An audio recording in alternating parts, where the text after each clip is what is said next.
हे बच्चा, good morning. कैसे हो आप लोग? आई होप आपकी पढ़ाई अच्छी चल रही होगी। हम लोग जो है कॉन्स्टिट्यूशनल डिज़ाइन को डिस्कस कर रहे थे और अब तक के डिस्कशन से हमें ये समझ में आ गया कि हमारे जो फ्रीडम फाइटर्स थे उनके दिमाग में कॉन्स्टिट्यूशंस को लेकर क्लियर कट आइडिया था। ये भी पता था कि कैसे डेमोक्रेटिक इंस्टीट्यूशंस वगैरह वर्क करेंगे। अब बस कॉन्स्टिट्यूशन को बनाना बाकी था। तो कॉन्स्टिट्यूशन को बनाने का काम किया था कॉन्स्टिट्यूएंट असेंबली ने। तो पहले इसको समझते हैं। कॉन्स्टिट्यूएंट असेंबली असेंबली ये एक इलेक्टेड बॉडी था। कैसा था? Elected body. बट कैसा इलेक्टेड था? Indirect elected. ऐसा नहीं था कि पब्लिक ने इनको डायरेक्ट चूज किया था, इनडायरेक्ट इलेक्टेड था। इसको भी समझते हैं। इनडायरेक्ट इलेक्टेड का मतलब क्या है? Indirect elected. नाउ इसको समझते हैं आप। इनका जो इलेक्शन हुआ था, पहले एक बार छोटा सा बात समझ ले। इनका जो इलेक्शन हुआ था वो हुआ था 1946 जुलाई। अब थोड़ा सा इमेजिन करो आप, इंडिया उस टाइम पे क्या आजाद हुआ था? नहीं ना, उस टाइम पे इंडिया तो आजाद हुआ नहीं था। हमारा इंडिया कुछ ऐसा रहा होगा, हमारा प्यारा अखंड भारत, है ना।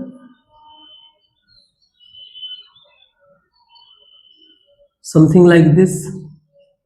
तो उस टाइम पे आजाद हुआ नहीं था, आई मीन डिवीजन नहीं हुआ था। तो 1946 जुलाई में इलेक्शन हुआ। अब इलेक्शन समझो, इंडिया में उस टाइम पे ब्रिटिशर्स का राज था, ब्रिटिश का रूल था, और कहीं कहीं पे जो है आप कह सकते हो किंग का रूल था। किंग का मतलब रियासत हुआ करता था, किंग, नवाब, इस तरीके का, है ना। तो जो ब्रिटिश के रूल में जो रीजन थे उसको बोला जाता था प्रोविंस। प्रोविंस मान लीजिए, प्रोविंस ऐसे इस तरह से। जो बचे हुए एरिया हो गए, जो बचे हुए एरिया हो गए वो किसके अंडर हो गया? वो किसी रियासत का पार्ट था। तो ऐसे छोटे छोटे लगभग मोर देन 500 क्या थे? स्मॉल किंगडम थे, स्मॉल किंगडम। ठीक है। तो प्रोविंस को आप प्रेजेंट टाइम का स्टेट मान लो, अभी के लिए समझने के लिए स्टेट। और स्टेट में होता है विधानसभा, विधानसभा। तो बस ऐसे ही समझिए आप, जो प्रोविंस थे उनमें विधानसभा था। विधानसभा ने अपने मेंबर को, जो विधानसभा जैसे अभी राज्यसभा में चूज होते हैं लोग, तो विधानसभा के जो मेंबर्स थे सब विधानसभा वाले, इन लोगों ने अपनी तरफ से एक मेंबर को भेजा। ऐसे ही करके एक सर्टेन रेशियो में पॉपुलेशन के हिसाब से अपने अपने मेंबर्स भेजे। ये तो थे विधानसभा वाले। तो विधानसभा के जो मेंबर थे, यानी प्रोविंस के जो मेंबर थे, वो ऑलरेडी इलेक्टेड थे, उन्होंने फर्दर इलेक्ट करके भेजा।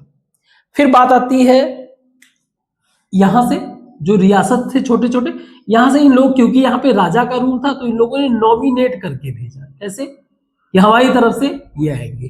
तो इस तरह से हमारा क्या बना? कॉन्स्टिट्यूएंट असेंबली बना। Constituent assembly, clear. तो ये कॉन्स्टिट्यूएंट असेंबली फॉर्म हुआ, यानी कि इसके जो मेंबर्स थे वो 1946 जुलाई में इलेक्ट हुए। और इनका जो फर्स्ट मीटिंग था, फर्स्ट मीटिंग, पहली बार साथ में आके मीट जब किए, फर्स्ट मीटिंग वो था दिसंबर 1946। ठीक है, मतलब यहां से डिस्कशन शुरू हो गया था कॉन्स्टिट्यूशन बनाने का। दिसंबर 1946 से शुरू हुआ, और फाइनल कई सारे मीटिंग होते हैं। फाइनल जो है, फाइनली कॉन्स्टिट्यूशन एडॉप्ट मतलब बन के तैयार हो गया है। बन के तैयार हो, लागू नहीं हुआ, एडॉप्ट हो गया 26 नवंबर 1949 को। इसी को बोलते हैं हम लोग आज प्रेजेंट टाइम में, इस डे को सेलिब्रेट करते हैं as a constitution day. Constitution day. अब 26 नवंबर 1949 को तैयार तो हो गया, लेकिन अब इसको इंप्लीमेंट करना था। तो इंप्लीमेंट हुआ 26 जनवरी 1950 को। कॉन्स्टिट्यूशन क्या हुआ, इंप्लीमेंट, या आप कह लो केम इनटू इफेक्ट। 26 नवंबर को कुछ बेसिक प्रोविजन इफेक्ट में आ गए थे, लेकिन प्रॉपर वे से कॉन्स्टिट्यूशन इफेक्ट में आया 26 जनवरी 1950 को, और हमारा कंट्री बिकम रिपब्लिक बन गया। इस शब्द का मीनिंग भी हम लोग आगे समझेंगे। आपको ये भी फिर समझ में आएगा कि 26 जनवरी हम एग्जैक्टली मनाते क्यों हैं, जो कि रिपब्लिक मतलब जो गणतंत्र बोलते हैं। क्लियर? सी इस दौरान आप सोचो, इसी बीच जो है डिवीजन होता है। डिवीजन जब होता है तो कुछ मेंबर्स जो है चले जाते हैं, तो इंडिया में बच जाते हैं। टोटल मेंबर इंडिया के थे उस टाइम पे, फिर टोटल मेंबर थे जो कॉन्स्टिट्यूएंट असेंबली के, वो थे 299 आफ्टर डिवीजन। ठीक है, आफ्टर डिवीजन जो है 299 जो है बच जाते हैं। ठीक, क्लियर?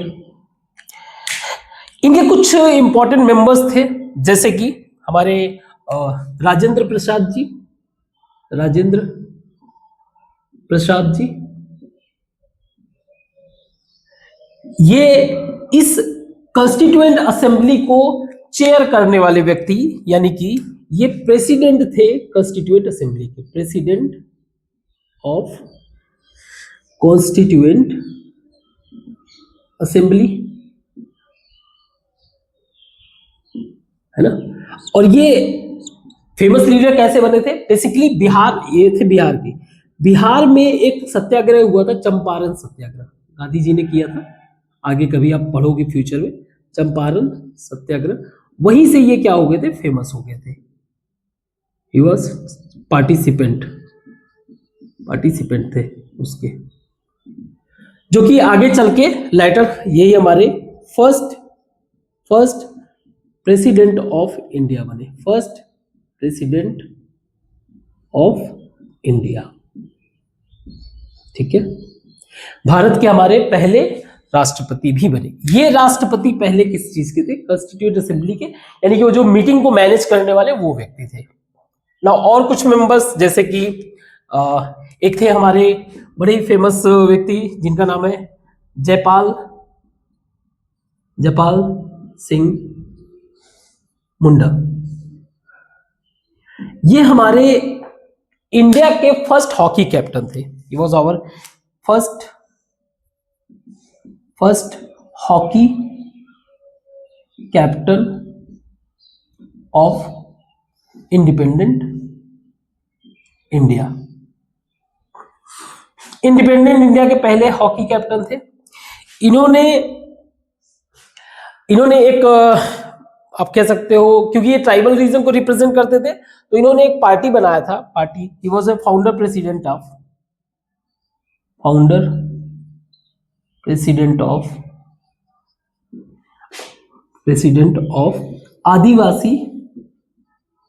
आदिवासी महासभा। तो आप सोचो, थोड़ा सा दिमाग लगाओ, ये आदिवासी महासभा के व्यक्ति थे। इसका मतलब ये हो गया कि कॉन्स्टिट्यूएंट असेंबली में ना सिर्फ ट्राइबल के रिप्रेजेंटेटिव भी बैठे हुए हैं, ट्राइबल रिप्रेजेंटेटिव एक तरह से, है ना। ये बातें रखेंगे कॉन्स्टिट्यूएंट में तो ट्राइबल के इंटरेस्ट की बातें करेंगे ना। साथ में ही वॉज स्पोर्ट्समैन, तो स्पोर्ट्समैन के भी इंटरेस्ट को भी रखेंगे कॉन्स्टिट्यूएंट जब कॉन्स्टिट्यूशन का फॉर्मेशन होगा। क्लियर? बाद में इन्होंने झारखंड पार्टी बनाई। खैर ये सब बातें इंपॉर्टेंट नहीं है, बस आप जानते रहो। ठीक है, इसके अलावा एक थे हमारे H.C. Mukherjee.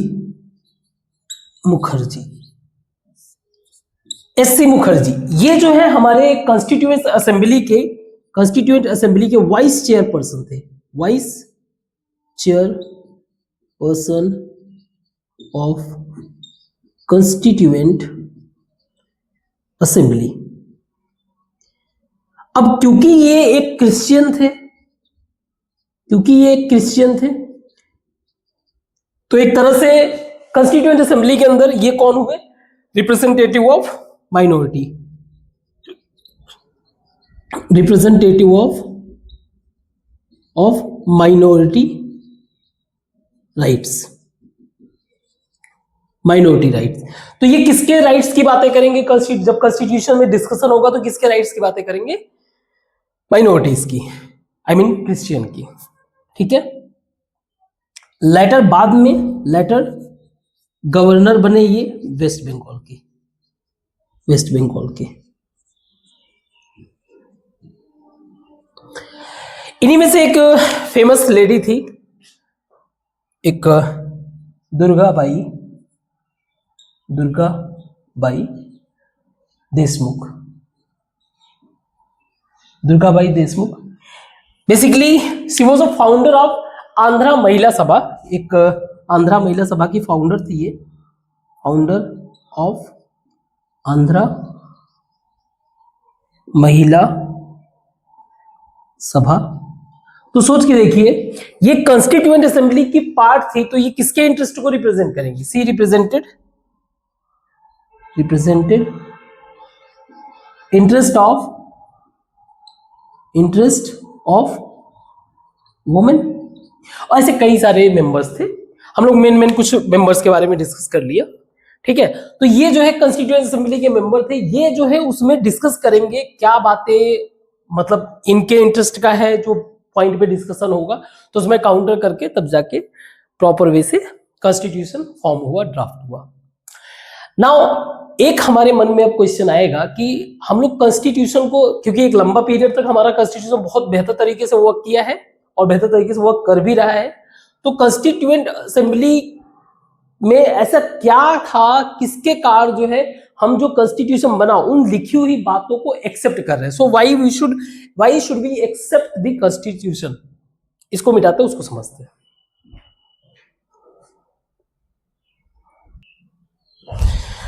So why should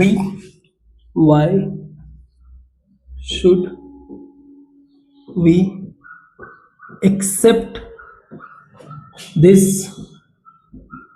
constitution?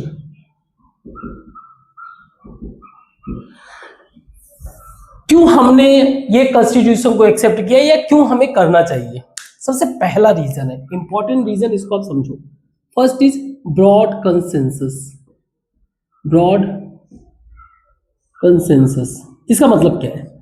एक व्यापक रूप से सहमति। कॉन्स्टिट्यूशन जो है किसी एक पार्टी का डॉक्यूमेंट नहीं था, it was not document of any party, किसी पार्टी का डॉक्यूमेंट नहीं था, पहला चीज।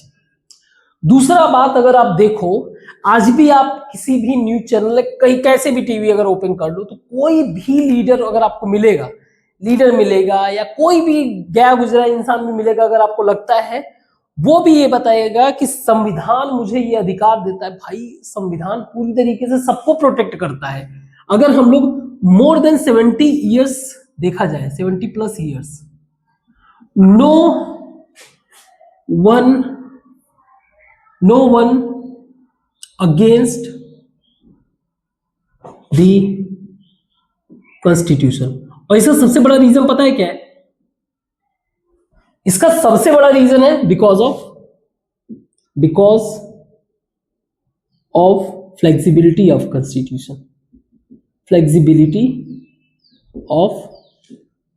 कॉन्स्टिट्यूशन।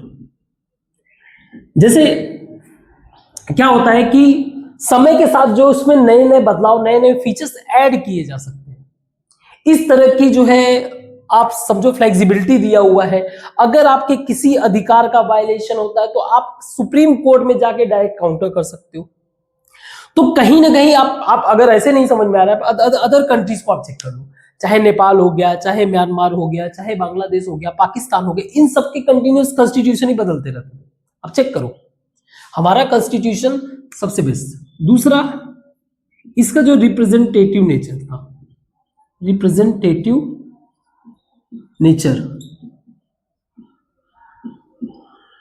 बेशक ये जो है इनडायरेक्ट इलेक्टेड था, दो दो इट वॉज या मेंबर ऑफ, दो the members were indirect elected,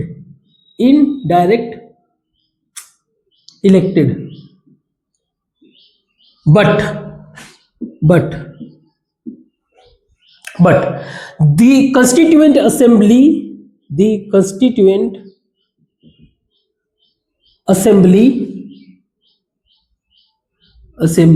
represented by all section of almost all section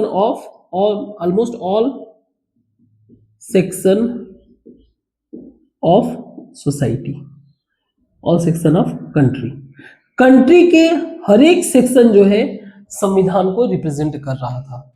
अगर मान लो इसको डायरेक्टली इलेक्ट भी करते तो भी कुछ ऐसा ही होगा। वुमेन के लिए वुमेन पार्टिसिपेंट्स थी, मुस्लिम के लिए मुस्लिम पार्टिसिपेंट्स थे, क्रिश्चियन के लिए क्रिश्चियन पार्टिसिपेंट्स थे। जो कहीं से भी इलेक्ट नहीं होके आ रहे थे उनको जो है हमारे प्रेसिडेंट भी नॉमिनेट कर सकते हैं। कहने का मतलब इतने प्रोविजन दिए हुए थे, तो हर एक इंटरेस्ट, अगर आप इसमें देखो सबको, अगर आप कुछ इसके फीचर्स देखोगे, जैसे यूनिवर्सल एडल्ट फ्रेंचाइज मतलब हर किसी को वोटिंग का राइट मिला, इररेस्पेक्टिव ऑफ जेंडर, रिलीजन या कुछ भी, सबको वोटिंग राइट मिल रहा है। दूसरा अगर आप एग्जांपल देख लो, fundamental rights for all, fundamental rights, तो इनके जो फीचर्स भी बने ना वो कहीं ना कहीं सबके, यही कारण है कि हमारे कंट्री में कभी भी कॉन्स्टिट्यूशन को लेकर कभी विरोध आपको नहीं मिलेगा। और एक बहुत इंपॉर्टेंट पॉइंट तीसरा, अ सिस्टमैटिक डेमोक्रेटिक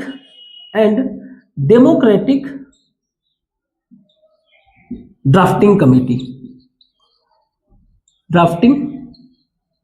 कमेटी, जिसके चेयरमैन कौन थे? चेयरमैन थे हमारे बाबा जी, चेयरमैन हमारे B.R. Ambedkar ji. See as a person हम लोग कहीं ना कहीं कुछ ना कुछ ओपिनियन बिल्ड कर लेते हैं, लेकिन जब उस व्यक्ति के परफॉर्मेंस को समझने लगते हैं, उसके परफॉर्मेंस को फील करते हैं, तो ना चाहते भी उनके लिए रेस्पेक्ट बढ़ जाता है। जैसे मान लीजिए आप क्रिकेट ही देख लीजिए, क्रिकेट में विराट कोहली चाहे महेंद्र सिंह धोनी या किसी को भी आप पिक करेंगे, जब उनको एज ए पर्सन आप जाओगे एक बार के लिए, छोड़ो कोई फर्क नहीं पड़ता है, क्योंकि एज ए पर्सन तो बहुत सारे लोग घूम रहे हैं ना। हम लोग लोगों को पहचानते हैं, लोगों को एडमायर करते हैं because of their ability, because of their performance. और उनका परफॉर्मेंस क्या है? मान लीजिए हम धोनी को इसलिए लाइक करते हैं या फिर कोहली जी को इसलिए लाइक करते हैं क्योंकि वो बेहतर क्रिकेट खेलते हैं, हमारे देश का नाम। ऐसे ही अंबेडकर जी के जब वर्क को आप जानोगे ना, इनके वर्क को जब आप अच्छे से फील करोगे इन्होंने आपके लिए किया क्या है, देन यू विल ऑटोमेटिकली ऐसे व्यक्ति से प्यार करने लगोगे। चाहे वो अंबेडकर जी हैं, चाहे गांधी जी हैं, चाहे जितने भी हमारे फ्रीडम फाइटर्स हैं, उनका जो सेक्रीफाइस, उनका जो एफर्ट रहा है हमारे देश को बेहतर बनाने के लिए, नो डाउट आपको ऑटोमेटिकली रेस्पेक्ट बिल्ड हो जाएगा। अब अंबेडकर जी का खास बात समझो आप, इन्होंने पहले एक करते क्या थे, first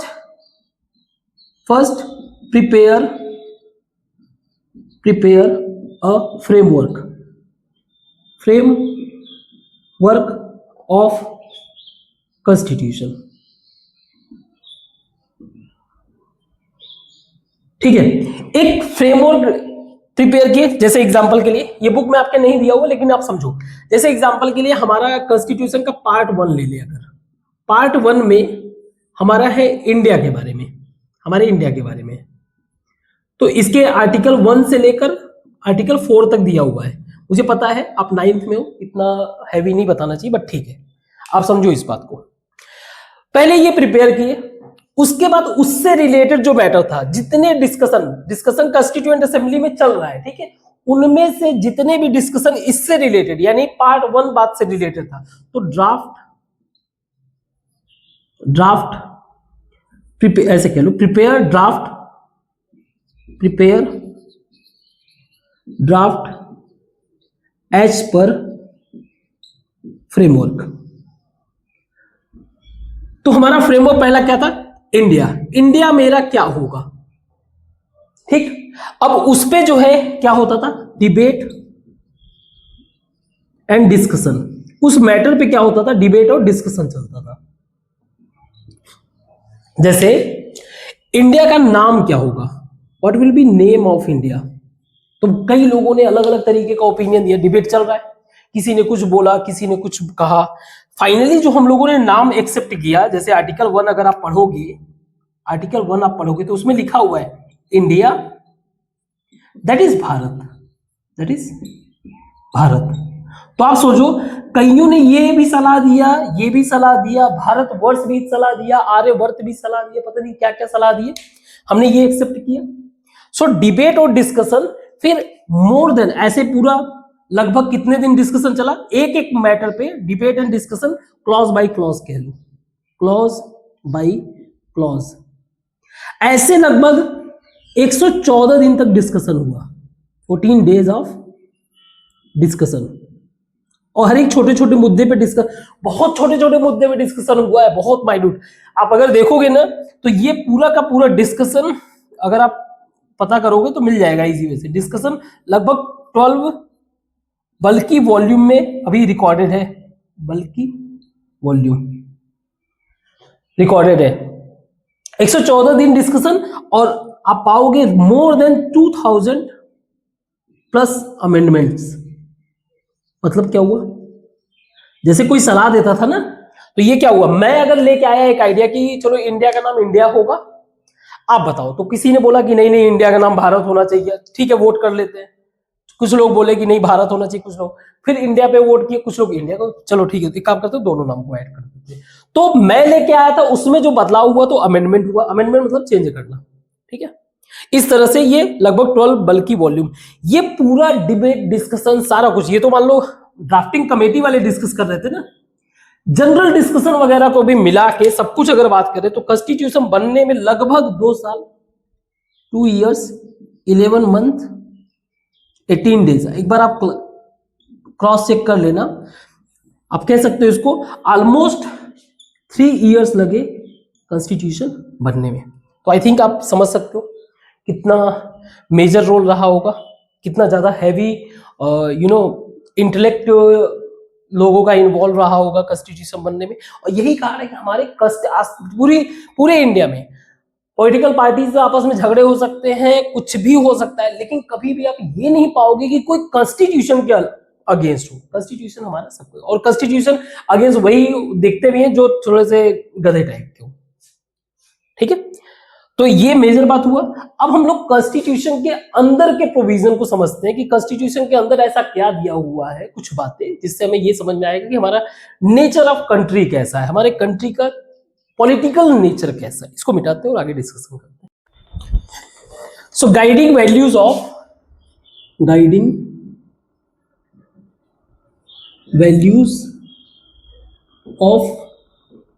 Indian constitution, Indian constitution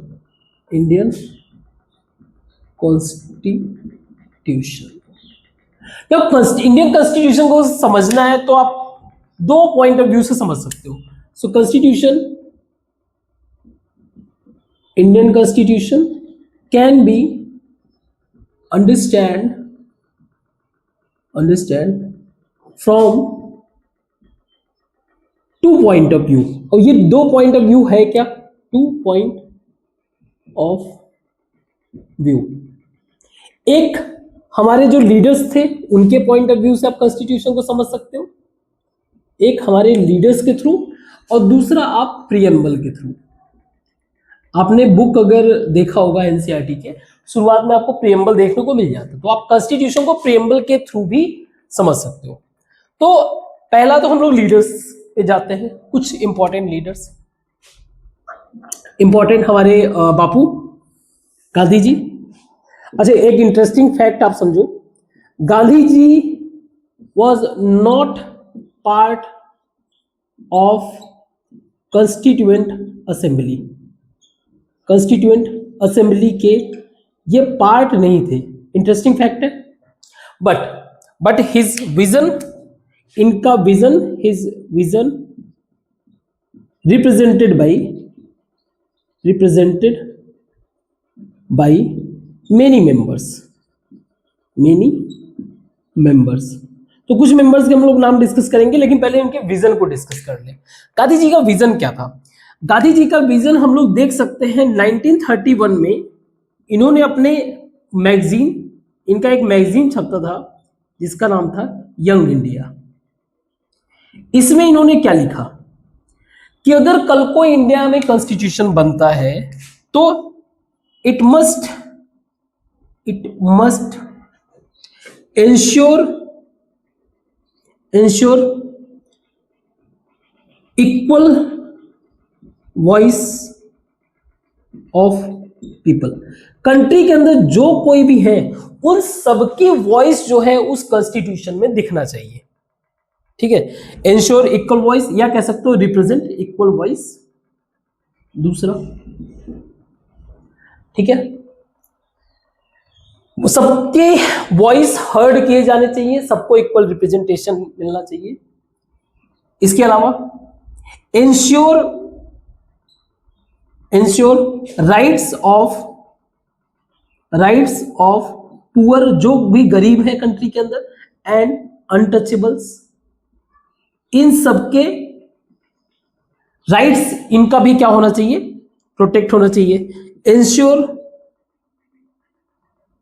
rights of women के अधिकार का भी रक्षा होना चाहिए। इक्वल वॉइस का मतलब एक तरह से वोटिंग अधिकार सबको मिल जाए, ये चीज था। सेकेंड लीडर हमारे बाबा जी, हमारे B R. Ambedkar ji.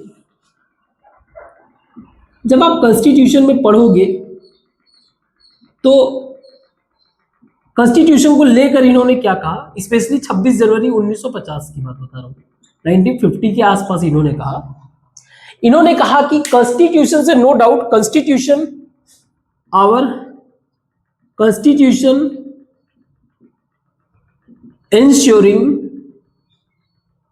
Ensuring political rights, यानी कि सबको वोटिंग राइट्स मिल रहा है, पॉलिटिकल राइट्स। अपने कंसर्न को इन्होंने शो किया कि ठीक है सबको पॉलिटिकल राइट्स तो मिल रहा है, but there is no social, there is no social and economic rights. Social और इकोनॉमिक राइट्स की कोई गारंटी नहीं, हमारा कॉन्स्टिट्यूशन है भी ऐसा। इसीलिए आपको सोशल का मतलब क्या हो गया, आपको कास्टिज्म यानी कि सोशल पॉइंट ऑफ व्यू से डिवीजन देखने को मिलता है, कास्ट, रीजनल, क्योंकि इस मामले में थोड़ा सा पीछे, और इकोनॉमिक राइट यानी कि हमें पुअर और रिच पीपल दिखते हैं, पुअर एंड रिच। ये इनका कहना था, it may dangerous for democracy. आगे चल के ये डेमोक्रेसी के लिए क्या हो सकता है, डेंजरस हो सकता है। ठीक है, अब देखो कभी भी क्या होता है कि ओपिनियन कोई भी अगर बात रहता है तो हमें उस कंटेक्स्ट में सोचना पड़ता है कि क्या राइट दिया गया, क्या नहीं दिया गया। उसको अगर आप उसमें डिबेट में अगर जाओगे ना, डिस्कशन में, तब आपको समझ में आएगा कि एग्जैक्टली इसके पीछे का कॉज क्या था। बट ठीक है, ये कॉज होता है ना डेंजरस फॉर डेमोक्रेसी, इसके कारण जो है कई सारे आंदोलन वगैरह देखने को कंट्री में मिलता है। थर्ड हमारे जो लीडर थे नेहरू जी, हमारे थर्ड थे नेहरू जी। इनका एक 15 अगस्त 1947 मिडनाइट स्पीच, जिसको हम लोग बोलते हैं ट्रायस्ट विद डेस्टिनी। ट्रायस्ट विद डेस्टिनी यानी कि भाग्य से हमारा मुलाकात, एक तरीके का सीक्रेट मुलाकात। तो नेहरू जी का कहना यह था कि जो फ्रीडम है ना, freedom came with responsibility. Responsibility, responsibility to end, to end poverty, गरीबी को खत्म करो, to end poverty, to end untouchability, untouchability, to ensure justice, लोगों को जस्टिस मिले, एंश्योर इक्वलिटी। तो कहने का मतलब यही सारी बातें है ना। पॉवर्टी, अनटचेबिलिटी, एक बेहतर स्टैंडर्ड लाइफ, ये सारी बातें जो है इनके इसमें कहा गया। तो इनका, तो इसी विजन से हम क्या कर सकते हैं, हम पूरे कॉन्स्टिट्यूशन को समझ सकते हैं। इसी से समझ में आ गया ना कि वुमेन को राइट मिला होगा, सबको वॉइस मिला होगा, पुअर और अनटचेबल के अधिकार भी मिले होंगे, सबके साथ न्याय हो रहा होगा, कहीं ना कहीं सोशल इकोनॉमिक के राइट नहीं मिले होंगे, इसीलिए तो ये बातें कही गई। तो इस इतने छोटे से डिस्कशन से हमने ये कॉन्स्टिट्यूशन हमारा कैसा होगा इसको विजुलाइज कर लिया। अब थोड़ा प्रीएम्बल को डिस्कस कर लेते हैं। प्रीएम्बल में ऐसी खास बातें क्या है जिससे हमें हमारा कॉन्स्टिट्यूशन का पूरा रूप सामने आ जाएगा, इसको मिटाते हैं। तो हम लोगों ने लीडर्स के पॉइंट ऑफ व्यू को समझा, और सिर्फ 3 लीडर्स ही नहीं थे, बहुत सारे लीडर्स थे। इवन जैसे कि बलदेव सिंह जी थे जो कि डिफेंस मिनिस्टर थे, के.एम. मुंशी जी थे जो एक एडवोकेट थे, नेशनलिस्ट लीडर थे। Apart from that Shyama Prasad Mukherjee थे जिन्होंने फाउंड किया था भारतीय जनसंघ, जो आज प्रेजेंट टाइम में जिसको हम लोग भारतीय जनता पार्टी के नाम से जानते हैं, बीजेपी बाद में वही बनी। और अपार्ट फ्रॉम दैट आप कह सकते हो कि सरोजनी नायडू जी थी जो वुमेन के इंटरेस्ट को रिप्रेजेंट करती थी, सोमनाथ लहरी जी थे जो कम्युनिस्ट के इंटरेस्ट को रिप्रेजेंट करते थे। तो बहुत सारे लीडर्स थे जिनका रिप्रेजेंटेशन जो है हमारे कॉन्स्टिट्यूशन को ज्यादा बेहतर बनाने में हेल्प किया है। अब हम लोग बात करेंगे प्रीएम्बल में दिए हुए बातों को, प्रीएम्बल कैसे ये हमारे कंट्री को डिफाइन करता है। तो जो प्रीएम्बल की दी हुई बातें हैं, it's a kind of philosophy है, फिलोसॉफी, फिलोसफी ऑफ कॉन्स्टिट्यूशन। और यही कारण है कि प्रीएम्बल को हम लोग सोल भी मानते हैं। ये हमारे संविधान का क्या है, एक आत्मा है पूरा। इसका एक और मेजर रोल है, आप कह सकते हो कि इसके थ्रू हम लोग गवर्नमेंट के एक्शन को जज कर सकते हैं। So it's standard, standard to जज, टू जज गवर्नमेंट एक्शन, गवर्नमेंट्स एक्शन कि भैया आप काम सही कर रहे हो कि गलत कर रहे हो। गवर्नमेंट एक्शन को भी जज किया जा सकता है। तो हम लोग कुछ इसके वर्ड्स को देखते हैं, कुछ बातों को देखते हैं जिससे हमें समझ में आएगा कि इसका ये कैसे हमारे कंट्री को डिफाइन कर रहा है। तो सबसे पहला जो स्टार्ट होता है, आप कॉन्स्टिट्यूशन पढ़ते हो, we the people of India, we the people, इसी से स्टार्ट होता है।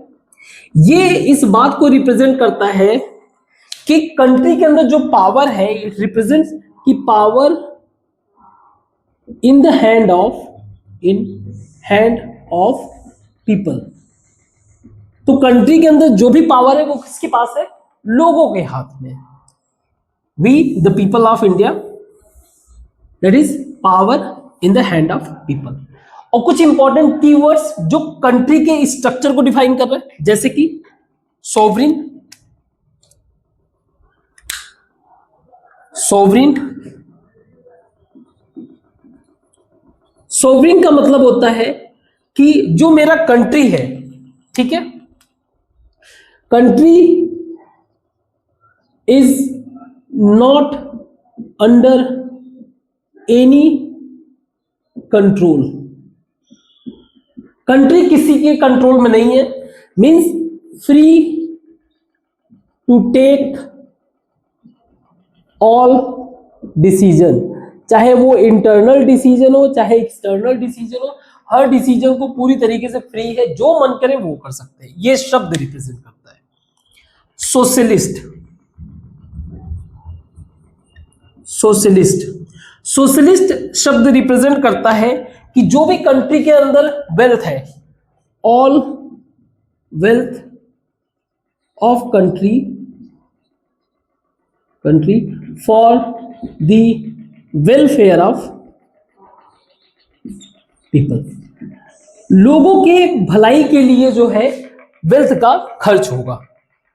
सोशलिस्ट, पहले ये सोशलिस्ट शब्द जो है प्रियम्बल में था नहीं, तो इस शब्द को ऐड किया गया था 42nd कॉन्स्टिट्यूशनल अमेंडमेंट से, कॉन्स्टिट्यूशनल अमेंडमेंट करके इस शब्द को प्रियम्बल में ऐड किया गया था। Added this term. नाउ इसके अलावा आपको एक शब्द मिलेगा सेक्युलर। सेक्युलर का मतलब यह है कि मेरा जो कंट्री है उसका कोई ऑफिशियल रिलीजन नहीं होगा, no official religion of country, no official religion of country, equal respect to all religion. हर एक रिलीजन को क्या मिलेगा? इक्वल रिस्पेक्ट मिलेगा, ये शब्द रिप्रेजेंट करता है। ये भी शब्द नहीं थे, it was also added, means original में नहीं था, ये भी 42nd कॉन्स्टिट्यूशनल अमेंडमेंट के साथ ऐड हुआ था। नाउ सेक्युलर हो गया, sovereign, socialist, secular, democratic means leaders जो होंगे, लीडर्स या गवर्नमेंट कह लो, गवर्नमेंट जो होगा इलेक्टेड बाई पीपल, ठीक है। जो डेमोक्रेटिक गवर्नमेंट होगा वो इलेक्टेड बाई पीपल होगा, जो पार्लियामेंट में बैठते हैं, विधानसभा में बैठते हैं, ये सारी चीजें। एंड देन रिपब्लिक का मतलब क्या हो गया कि जो हेड ऑफ कंट्री होंगे, हेड ऑफ कंट्री या कह लो गवर्नमेंट, जो हेड ऑफ गवर्नमेंट होंगे वो इलेक्टेड होंगे, not based on hereditary, not based on hereditary. आप ऐसे समझो जैसे ब्रिटेन की बात करें, ब्रिटेन के अंदर पार्लियामेंट है, ब्रिटेन की बात कर रहे हैं, ब्रिटेन के अंदर पार्लियामेंट है, यानी कि इनका जो गवर्नमेंट है वो directly elected by the people. तो ब्रिटेन डेमोक्रेटिक तो है, लेकिन कंट्री के हेड तो किंग है ना, अभी के टाइम में किंग है, इनको तो चूज नहीं किया गया ना। तो ब्रिटेन नो डाउट डेमोक्रेटिक है, डेमोक्रेटिक तो है, लेकिन रिपब्लिक नहीं है। सो आप डिफरेंस ही समझ पा रहे होगे, है ना। रिपब्लिक नहीं है, ब्रिटेन एक डेमोक्रेटिक बेशक है, लेकिन वो रिपब्लिक नहीं है। गुड। बाय द वे, ये जो हम लोगों ने बातें डिस्कस किया, इट्स आइडियल या कह लो वैल्यूज ऑफ कॉन्स्टिट्यूशन। मींस ये वो बैरियर्स है जिसको गवर्नमेंट या कोई भी बंदा आ जाए वो क्रॉस नहीं कर सकता। नाउ एक तरह से आप ये समझ लीजिए, ये एक तरह का बॉक्स बना दिया 5 वॉल का, ठीक है। 5 वॉल, मान लीजिए ये बन गया, एक साइड में ये वॉल बन गया, एक ये बन गया, 4 वॉल हो गए, एक जो है आप नीचे कर दो, ठीक। तो ऐसे 5 वॉल। अब इसके अंदर इंडिया हमारा, आप इंडिया के लोग समझ लो, तो उनको मिलेगा क्या, इंडिया वालों को मिलेगा क्या, यानी कि जो गवर्नमेंट वर्क करेगा उनका ऑब्जेक्टिव क्या होगा। जो गवर्नमेंट इसके अंदर वर्क करेगा, हमने डिसाइड कर दिया कि ये तुम्हारा बैरियर है, इसको तुम क्रॉस नहीं कर सकते हो, तो उसको बोलते हैं बाकी की चीजों को ऑब्जेक्टिव, वो भी फिलोसॉफी में आएगा। तो सबसे पहला ऑब्जेक्टिव होता है जस्टिस। जस्टिस मीन्स, अब इसको फील करना, जस्टिस कि गवर्नमेंट जब कोई काम करेगा, गवर्नमेंट जब भी कोई काम करेगा तो उससे लोगों को सोशल, इकोनॉमिक और पॉलिटिकल जस्टिस मिलना चाहिए। ये इंश्योर होना चाहिए, किसी का भी सोशल जस्टिस मतलब अन्याय नहीं होना चाहिए किसी के साथ। गवर्नमेंट कोई भी काम करे, ये बात उसमें क्रॉस चेक होगा। इसके बाद लिबर्टी मींस, जब गवर्नमेंट कोई काम करेगा तो ऐसा नहीं हो कि उससे किसी के थॉट, एक्सप्रेशन, बिलीफ, फेथ, इन सब पे रिस्ट्रिक्शन लगे, ऐसा नहीं होना चाहिए। ये पूरी तरीके से फ्री होने चाहिए गवर्नमेंट के किसी भी एक्शन से। ऐसा नहीं होना चाहिए किसी के विचारों पे रोक लगे कि आप ऐसा नहीं सोच सकते हो। किसी के एक्सप्रेशन, मान लीजिए कोई कुछ भी प्रेजेंट कर रहा है, एक्सप्रेस कर रहा है, चाहे गाना हो, मूवीज हो, उस पर रुकावट नहीं होना चाहिए। बिलीव, तुम्हारे विश्वास, जो आप बिलीव करते हो किसी सर्टेन चीज पे, वो रिस्ट्रिक्शन नहीं होना चाहिए। फेथ, फेथ का मतलब जो आपका फेथ है, एंड वर्शिप भी कह सकते हो, फेथ एंड वर्शिप, जो आपका पूजा पाठ है उसमें। हाँ, एक बात याद रखना, जितने भी ये गवर्नमेंट पे बेसिक रिस्ट्रिक्शन लगा रहे हैं जिसके बेसिस पे जज कर सकते हो, लेकिन रीजनेबल रिस्ट्रिक्शन सब पे है। ऐसा नहीं है कि आप फेथ आपका ये है कि मैं जो है विश्वास करता हूं लोगों को मारने में, तो ये तो नहीं माना जाएगा ना, तुमको 2 थप्पड़ लगा के फिर साइड हटाया जाएगा। लिबर्टी, ठीक है। इक्वलिटी, गवर्नमेंट जब भी कोई काम करेगा इस बात का ध्यान रखेंगे कि लोगों को इक्वलिटी मिले स्टेटस का, मींस आप सोसाइटी में एक इक्वल स्टेटस हो, और एंड अपॉर्चुनिटी का। अगर सोच के देखो, कोई भी गवर्नमेंट ऐसा काम किया जिसके, जैसे मान लीजिए कोई एग्जाम हुआ जिसमें किसी ने चीट कर दिया, तो एक इक्वल अपॉर्चुनिटी नहीं मिला ना, उस पर केस हो जाएगा, ठीक है। And last but not the least, fraternity, fraternity that is brotherhood, भाईचारा बना रहे, ये सारी चीजें। And integrity, integrity to nation, देश के प्रति आपकी श्रद्धा बनी रहे। तो ये ऑब्जेक्टिव है, ये वैल्यूज है, ये बैरियर दिखा रहा है। एंड विद इन कंट्री जो काम हो रहा है, लोगों को क्या क्या मिल रहा है, वो ये चीजें हैं। So that's what the philosophy of constitution. इससे आप समझ सकते हो कि हमारे पूरे इंडिया का स्ट्रक्चर कैसा है, हमारा गवर्नमेंट कैसा होगा, हमारा पूरा कंट्री कैसा है, कंट्री के अंदर जो वो लोग डिसीजन ले रहे हैं वो किस बात से, किसी से इन्फ्लुएंस वगैरह तो नहीं है। अगर वो डिसीजन ले भी रहे हैं तो वो कैसे डिसीजन हो रहा है ना, उसमें वेल्थ वगैरह का जो यूटिलाइज हो रहा है वो कैसा हो रहा है, वो किसी रिलीजियस इन्फ्लुएंस में तो नहीं होगा वो डिसीजन। और जब वो डिसीजन लेंगे वो लोगों के साथ न्याय करेगा, किसी को रिस्ट्रिक्शन तो नहीं पुट करेगा, सबको इक्वलिटी प्रोवाइड करेगा। एंड ऐसा कोई डिसीजन तो नहीं है जो हमारे भाईचारा जो मेंटेन है, फ्रेटर्निटी, उस पर डिस्टर्ब करे। ये सारा पूरा का पूरा हमारा कॉन्स्टिट्यूशन डिफाइन कर रहा है ना। आई होप आपको ये समझ में आया। इसको मिटाता हूँ और एक लास्ट टॉपिक है इंस्टीट्यूशंस वगैरह, उसको भी डिस्कस करते हैं, ठीक है। तो जो प्रीएम्बल है, बेसिकली ऐसा नहीं है कि सिर्फ हमारे ही कंट्री में है प्रीएम्बल, यूएस और साउथ अफ्रीका में भी कॉन्स्टिट्यूशन उनका जो है वो प्रीएम्बल से ही स्टार्ट होता है, ये भी याद रखना। South Africa. नाउ कॉन्स्टिट्यूशन के अंदर जो वैल्यूज दिए हुए हैं, जो ऑब्जेक्टिव दिए हुए हैं, इन सबको इंप्लीमेंट करने के लिए क्या चाहिए, एक इंस्टीट्यूशन,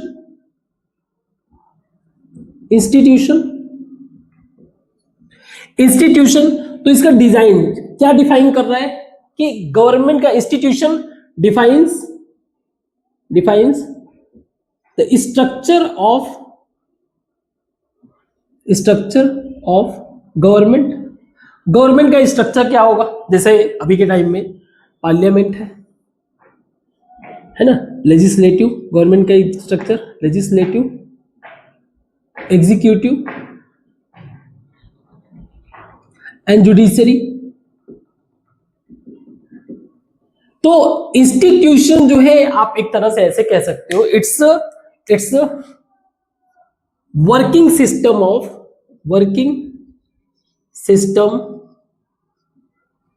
ऑफ डेमोक्रेसी, जिसके थ्रू ये डिफाइन कर रहा है गवर्नमेंट का स्ट्रक्चर कैसा होगा, who will take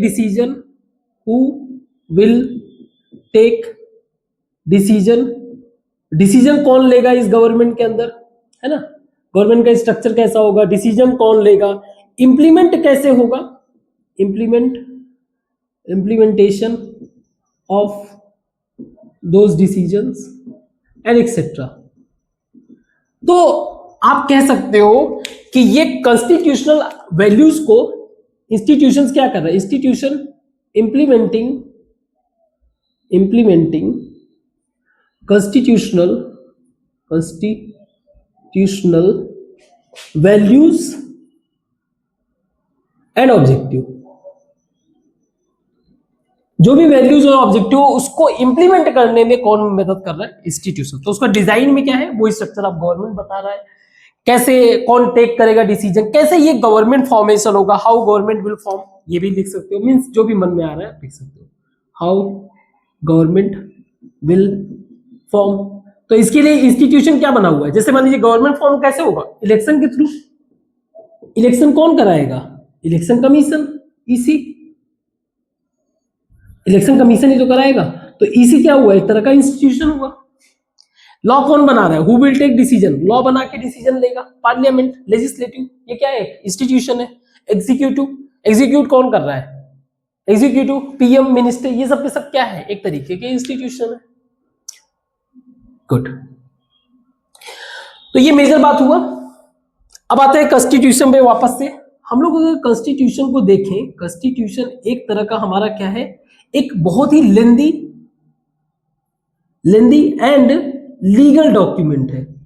legal document मतलब अगर आप देखोगे ना तो ये बड़े ही ज्यादातर उसमें लॉयर हुआ करते थे, तो लीगल शब्द में लिखा गया है, ठीक है। They know, people know that जैसे सोसाइटी चेंज होगा in future as society change, जैसे सोसाइटी चेंज होगा, समाज बदलेगा, aspiration will also change, aspiration of people will also change. और यही कारण था, that is the reason they created a flexible constitution. इसके कारण इन्होंने क्या किया, they created a flexible, created का ड्राफ्टेड कह लो, drafted a flexible constitution, flexible constitution. और ये फ्लेक्सिबिलिटी का मतलब इसको मीन्स चेंज कर सकते हैं, change means can change as per need. इस बदलाव को बोलते हैं कॉन्स्टिट्यूशनल अमेंडमेंट। अब जैसे एक बात बताओ, एक इमेजिन करो, आज से 50 इयर्स एगो, लगभग 50 क्या 70 इयर्स हो गए ना, 70 इयर्स एगो कोई इमेजिन कर सकता है कि हमारा जो संविधान था वो इमेजिन, या उस समय के लोग इमेजिन भी नहीं कर सकते थे अबाउट इंटरनेट, कि कुछ इंटरनेट जैसा भी कुछ होगा, अबाउट एआई, ऐसा कुछ इमेजिन नहीं कर सकते। लेकिन आज के टाइम में इंटरनेट और एआई को जस्टिफाई करने के लिए कॉन्स्टिट्यूशन में तो कुछ तो रिक्वायर्ड बदलाव करने पड़ेंगे, है ना। दैट इज द रीजन हमारे कंट्री में कई सारे फिर लॉज वगैरह आए, जैसे आईटी एक्ट वगैरह आया, एआई से भी रिलेटेड बहुत बातें आएगी, डेटा प्रोटेक्शन से रिलेटेड बातें आएगी। तो कुछ न कुछ समय के साथ जो बदलाव आएगा, तो एस्पिरेशन, जो हमारी जो जरूरतें हैं वो चेंज होंगी, उसके हिसाब से संविधान, क्योंकि आप लॉ तभी बना सकते हो जब कॉन्स्टिट्यूशन में होगा, तो कॉन्स्टिट्यूशन में थोड़ा सा बदलाव करके हम एक नया लॉ बना सकेंगे, और इसीलिए जो है कॉन्स्टिट्यूशन को ऐसे ड्राफ्ट किया गया। फाइनली हमारा ये चैप्टर कंप्लीट हो गया। आप पढ़ोगे, कोई मिस्टेक, देखो जब भी आप पढ़ा करो तो आप अपने एनसीईआरटी के अलावा कहीं से कुछ भी नहीं आता, तो एनसीईआरटी के बुक को आप लेके पढ़ा करो, कोई भी मिस्टेक मिले, क्योंकि कभी कभी क्या होता है कि फ्लो में कोई छोटा मोटा मिस्टेक हो जाता है, मान लीजिए हो जाता है, तो आप उसको करेक्ट करोगे, सर आपने यहाँ पे गलत बताया हुआ है। और कभी कभी कुछ डेटा हो सकता है बहुत पुराना डेटा हो, आप मान लीजिए 2 साल 4 साल बाद देख रहे हो, डेटा अपडेट भी खुद को किया करिए, डेटा देखकर, और फिर कमेंट बॉक्स में उसमें मेंशन भी कर दिया गया, मैं उसको पिन कर दूंगा। जो टॉपिक, जो बात लग रहा है कि पूरी तरीके से गलत बता दिया है, उसको आप मेंशन करो, लग रहा है कि आपको नहीं समझ में आया तो उसको मैं प्रॉपर वे से एक्सप्लेन करूंगा। तो आज के लिए बस इतना ही। फाइनली हमारा ये चैप्टर ओवर हुआ, कल हम लोग एक नया चैप्टर स्टार्ट करेंगे, तब तक के लिए थैंक यू।